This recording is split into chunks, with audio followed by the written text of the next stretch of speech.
Welcome to the War Within Early Season 2 Devastation PvP guide. In this video we are going to cover what is changing from Season 1 and some tips for the next season. So let's start with the Devastation changes. We have two quality of life improvements. First, Sleepwalk has no cooldown anymore, so finally we are able to spam Sleepwalk, however its cast time has slightly increased.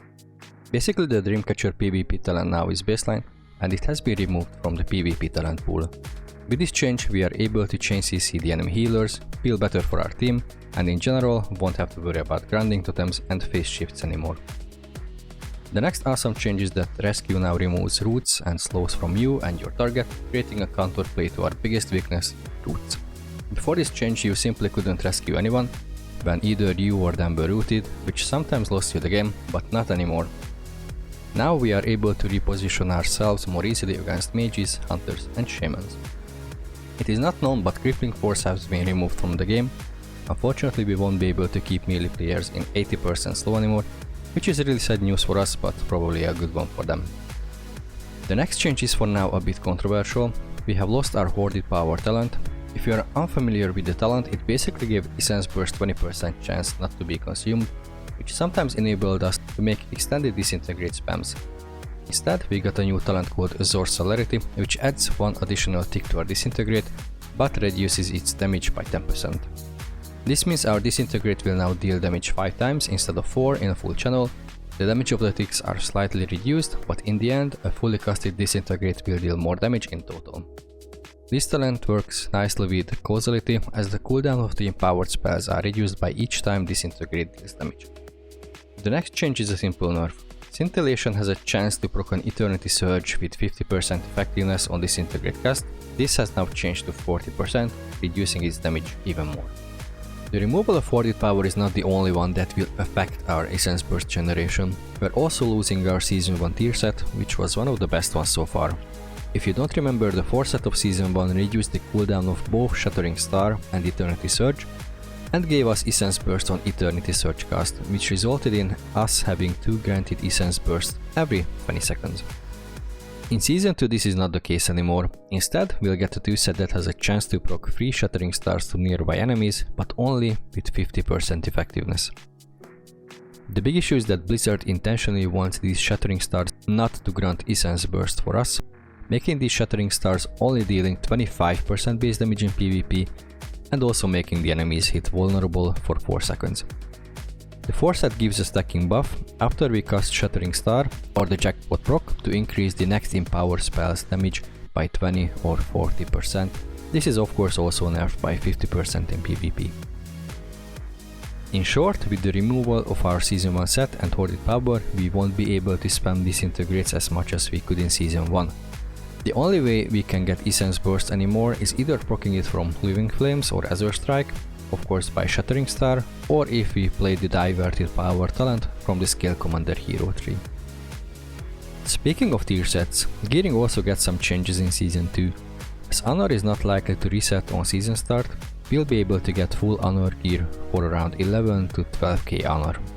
The first change in gearing is that we no longer get a free set piece once we reach 1600 rating in rated content. Instead, it will grant us a catalyst charge to make an item into a set piece. The other change is that now you can make a PvE item scale up in PvP, however this will cost us conquest, but in theory you can make a PvE set piece scale up to max PvP item level. Wish's Bloodstone also seem to stay for Season 2, so if you have some in your bags, jamming up your gear will be faster than before. Embellishments also stay the same, and here, based on your preference, you will have to make an important decision. As we're likely to get 9 free heraldry crafting pieces for free, same as in Season 1, after the first PG win, you need to figure out what do you want to do with them. The best in slot scenario is to use them to craft a weapon on week 1 with the Ascension embellishment, and also its pair Riding Armor Bending on one of your armor, preferably on your belt. This embellishment combination was the best last season and likely to stay the same in Season 2.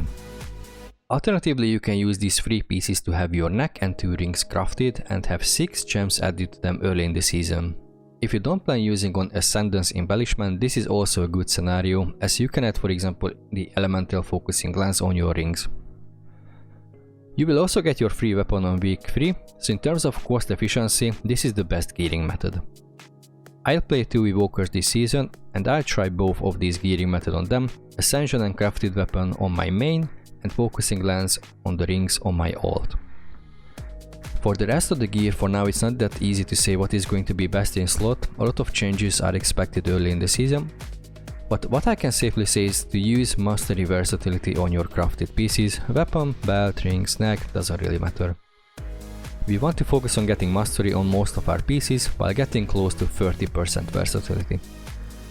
If you are wondering, do we want to use the tier pieces in PvP? The answer is probably. We want to balance our secondary stats anyway, so the set pieces will help with this. At least grabbing the helm and chest with high mastery seem like a good idea with some additional crit and haste. Getting the 4 set on the other hand is not that clear yet. The remaining set pieces don't have the best secondary stats, but if you would like to get 4 set, I'd recommend getting the remaining 2 pieces on your gloves and shoulders, and have mastery versatility crafted on your legs. For gems, I recommend Versa Mastery, and Cognitive Bloodstone is always a nice choice, especially for shuffles, as people are often missing their kicks. Alternatively, you can use Enduring Bloodstone for 5% damage reduction while CC'd. This is handy against rogues and setup combs. For enchants, everything stays as it was in Season 1. Focus on Mastery, Intellect, Movement Speed, or alternatively, Leech. As for the talent build, compared to Season 1, the biggest change is due to our partial loss of Essence Burst generation.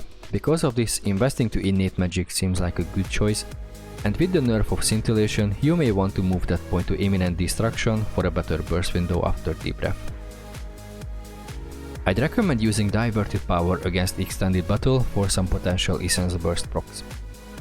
That was the video for today. Thank you so much for watching. I'll keep you guys updated throughout the season with updated guides and videos. For live gameplay, please follow my Twitch, where I stream most of my Shuffle and Blitz games.